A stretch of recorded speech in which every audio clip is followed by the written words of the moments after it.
Egypt and the Suez Canal.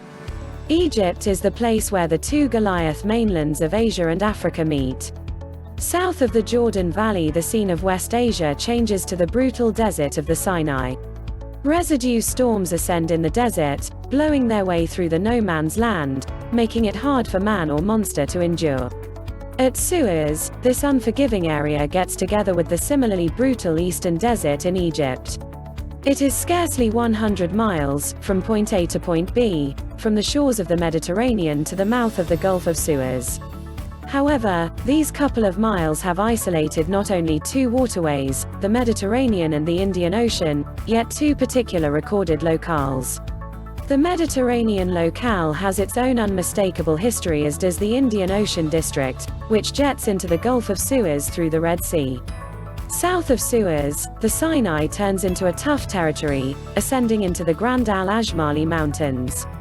This was the land through which Prophet Moses meandered for a very long time, and it was the land where God addressed man.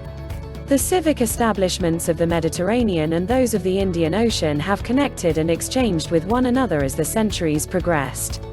Egypt, sitting straddling two mainlands, emanated its impact westwards into North Africa, south into the Sudan, east into the Red Sea Bowl, and north into the Syrian good countries. With its essential position, it directed the shipping lanes to North Africa, Europe and Asia. Merchandise from the Mediterranean Bowl were dumped at Alexandria, moved via land to Suez, and carried again via ocean to the littoral areas of the Indian Ocean, including Yemen, Persia, India, Indonesia and China. The leaders of Egypt, since the hour of the pharaohs, had considered the chance of interfacing the two districts by burrowing a waterway across the Suez territory. The sheer greatness of the assignment was overpowering, and the fantasy stayed unfulfilled up to this point, when the utilization of hardware expanded the capacity of man to quell nature. With the European revelation of shipping lanes to the Indian Ocean around the Cape of Good Hope, the essential significance of Egypt expanded. In particular, in the 18th century, as France and England battled for impact and provinces in the Indian subcontinent, Egypt gained added significance. Napoleon arrived in Egypt in 1798, apparently to liberate the Egyptians from tyrannical guideline. However, his eyes were further east, on India. The French effortlessly crushed the Turkish-Egyptian post under Murad Bey at the Battle of the Pyramids and involved Cairo. Egypt was an area of the Ottoman Empire. Because of the French intrusion, the Ottoman Sultan Selim III announced conflict on France.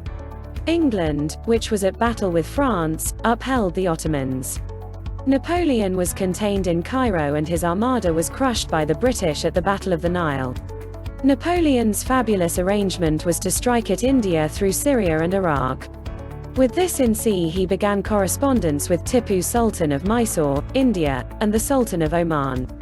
Be that as it may, his endeavors to punch through Ottoman lines in Syria were baffled when Turkish powers held their line at the Battle of Heliopolis, 1800. In the meantime, the British had effectively raged Srirangapattam, 1799, capital of Mysore, and Tipu had passed on in fight. Disappointed, Napoleon withdrew to France, leaving behind him an enormous number of researchers, heads and French gourmet specialists. English key interest in Egypt filled with respect to the union of the British Empire in India. The British attempted both discretion and battle to acquire attraction on the Nile. Notwithstanding, its underlying endeavors met with disappointment. After the withdrawal of Napoleon, the Ottomans returned, and with the Treaty of El Arish, the British had to pull out their maritime contingents from the Nile. In 1805, Muhammad Ali, a driven and able Albanian in the Ottoman post in Egypt, rose to turn into the Turkish governor. He founded changes in the Egyptian organization and developed the Ottoman Egyptian post into one of the best battling machines in the Mediterranean. At the point when the British endeavored to catch Alexandria in 1807, Muhammad Ali effectively beat back the attack. To counter British desires, Muhammad Ali developed the French, and utilized their administrations in the proceeded with modernization of Egypt. However, long Muhammad Ali was the Ottoman viceroy, British aspirations in Egypt were kept under control. Notwithstanding, Egypt couldn't stay disconnected from the extending European provincial juggernaut. Napoleon's intrusion had shown the tactical weakness of the Ottomans. All through the main portion of the 19th century, the Mediterranean was the focal point of contention between the contending interests of the European forces. The interests of Britain, France, Russia and Austria-Hungary met in the destroying of the Ottoman Empire, however crashed regarding who might get the pieces once the Ottomans had left. The British had their principal interest in Egypt as the doorway to the British Indian Empire and the Indian Ocean. The Empire of Austria-Hungary was keen on the Balkans and maintained its consistent tension south of the Danube. The French involved Algeria in 1830 and had aspirations in Morocco and Tunisia. The Russians were eating up Ottoman domains in the Caucasus and the Black Sea locale. Their international objective was the control of Istanbul and the control of the Bosporus Straits, with the goal that their naval force would approach warm waters.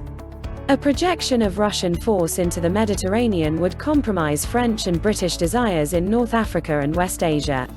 Along these lines, they participated in containing Russia even while they, when all is said and done, snacked at the Ottoman Empire from the south.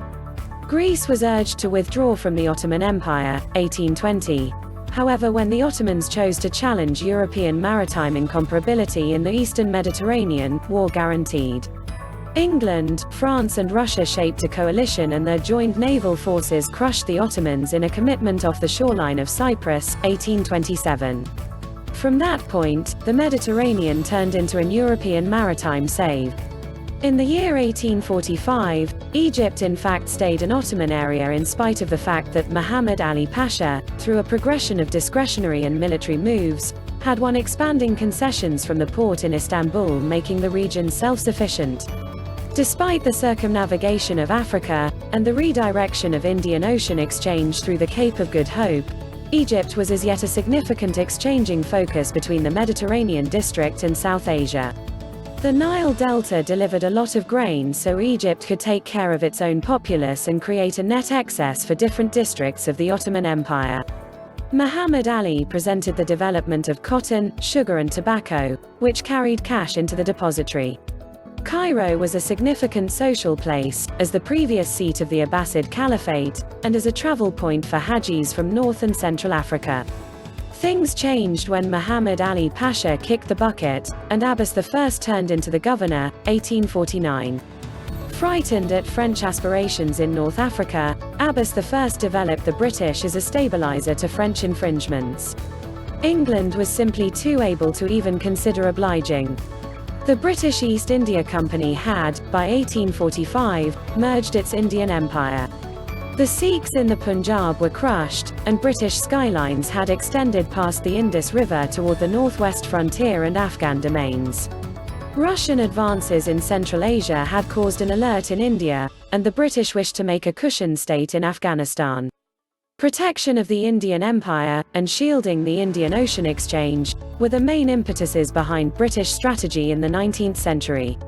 To show their appreciation for the suggestions of Abbas I, the British offered to construct a railroad from Alexandria to Cairo, an offer that was happily acknowledged.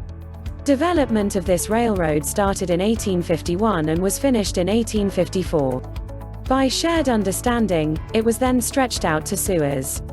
Products could now be moved via ocean from the Indian Ocean up the Red Sea through the Gulf of Suez, dumped at the port city of Suez, moved via train to Alexandria, reloaded on boats and shipped to London and Liverpool.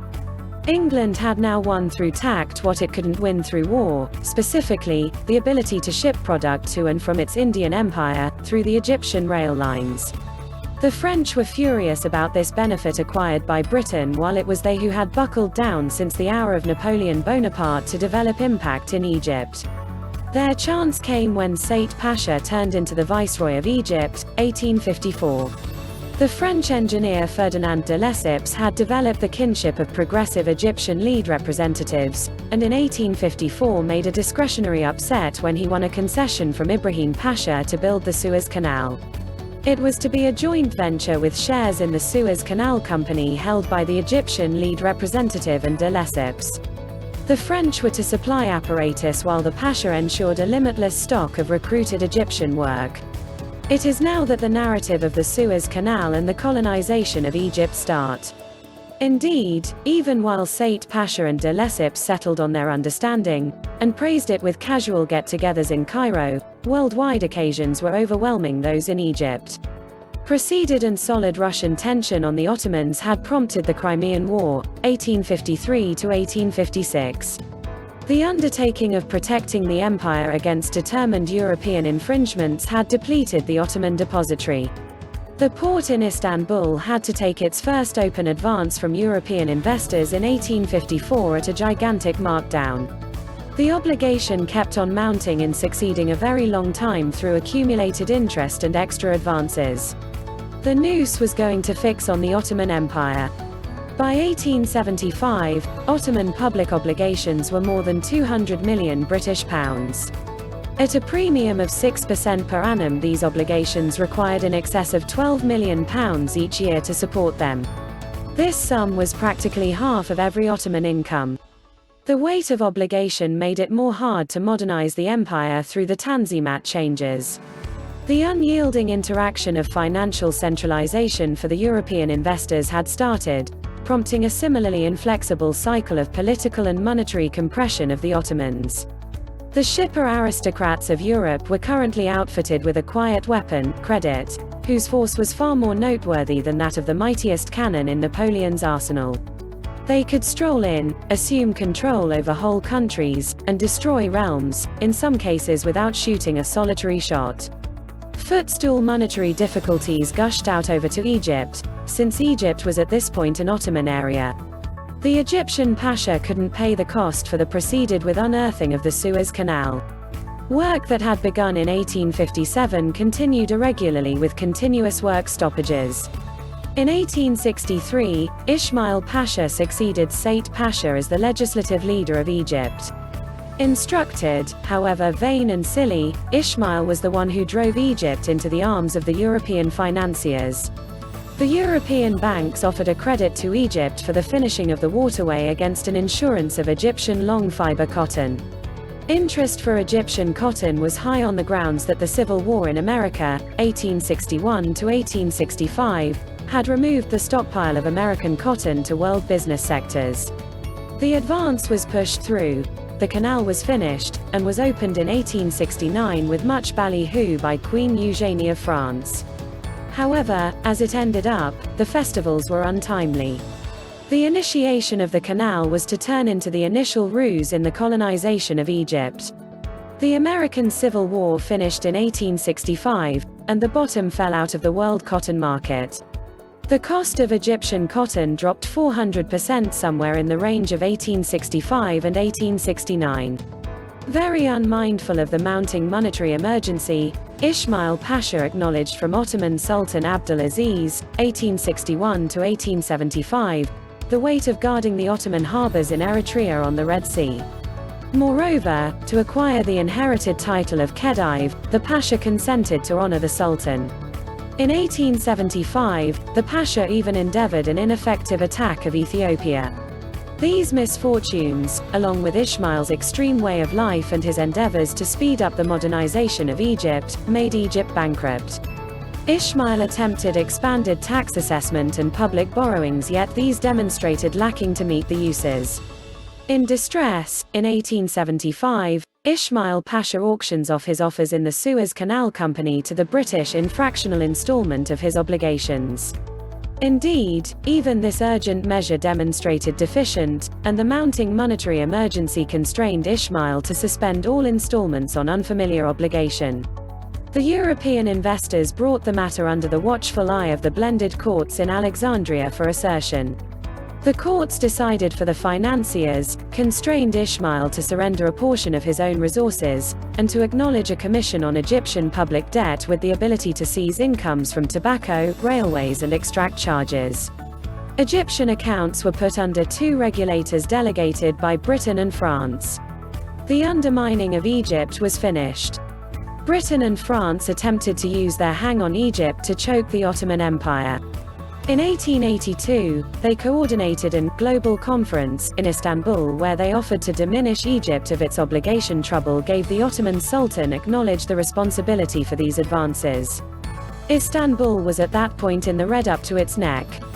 In 1881, the European forces had set up the Ottoman Public Debt Administration, and as a trade-off for a decrease of obligation from £191 million to £106 million, had gotten concessions from Istanbul to append explicit incomes for obligation overhauling. The weight of the Egyptian obligation would have totally overpowered the Ottomans. Ruler Abdul Hamid, 1876 to 1908, shrewdly declined to take the trap, giving the empire another rent for a couple of more many years. The endeavor to utilize Egypt as a snare to possess the Ottoman Empire was not surrendered until 1885, when Sir Drummond Wolff was shipped off Istanbul to move Egyptian control back to the Ottomans, given the Sultan acknowledged the risk for the Egyptian obligation. This endeavor, as well, finished in disappointment, on account of the foreknowledge of Sultan Abdul Hamid. Monetary control unavoidably prompts political control. In 1878, the Europeans constrained an worldwide ministry on Cairo headed by an Armenian, Nubar Pasha, with British oversight over the service of account and French oversight over the service of public works.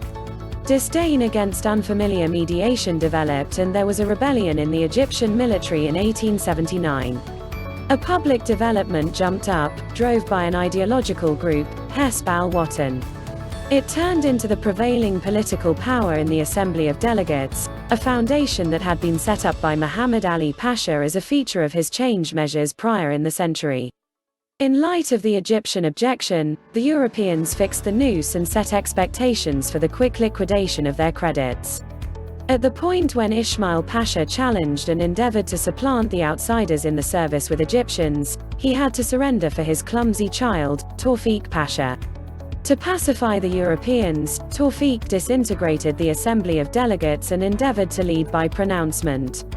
Fights and road shows emitted in Cairo and Alexandria against this discretionary exercise of force.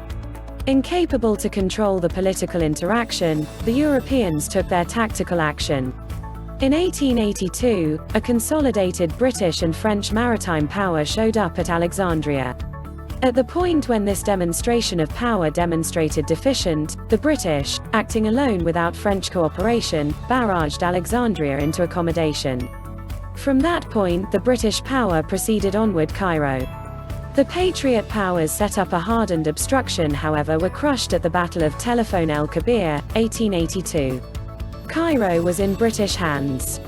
Control of Egypt implied control of the Nile River.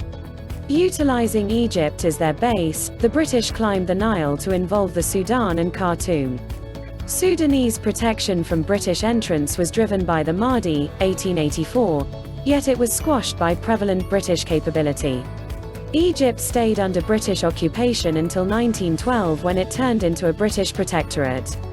An Anglo-French consortium was set up to control and run the Suez Canal, and it kept on working until Gamal Abdel Nasser nationalized the canal in 1956.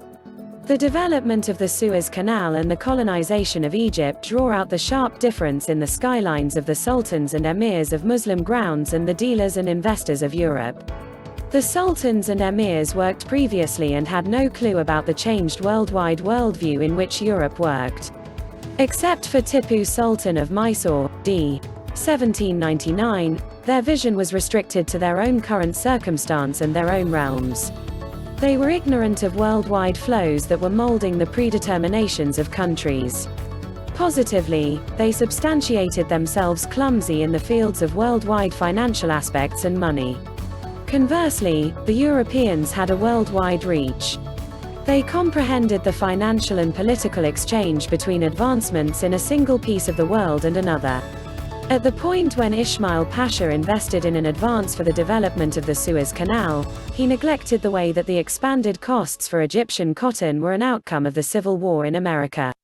The Civil War would end one day and the expanded costs would without a doubt implode. Neither could he appreciate that the credit framework that he was submitting to would eventually eat up his country. Europe had entered the post-commercial time, and was controlled by investors outfitted with the credit instrument whose worldwide reach knew no public limits. The sultans and emirs were all the while working in the age of the fighter rulers. It would require an additional 100 years before the Muslim world would awaken and make a genuine endeavor to comprehend the West and the interior mechanics of its foundations. Thanks for watching. Bye now.